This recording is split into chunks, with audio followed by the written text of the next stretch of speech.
Getting rid of the Zen bootloader can help you manage your device better. Here's a simple way to do it. First, make sure you back up any important data on your device. This is important because the process might erase everything. Next, you'll need to enter your device's recovery mode. To do this, turn off your device and then press the right buttons to turn it back on.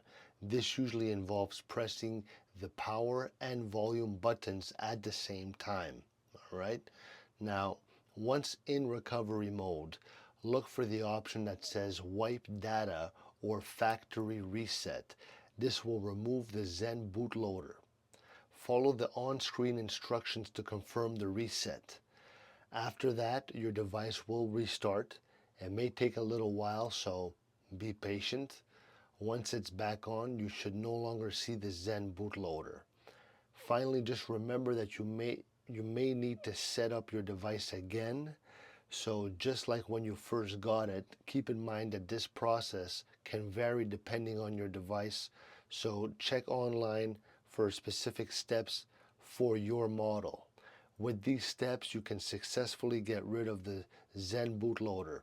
All right, let me know if this helped in the comments.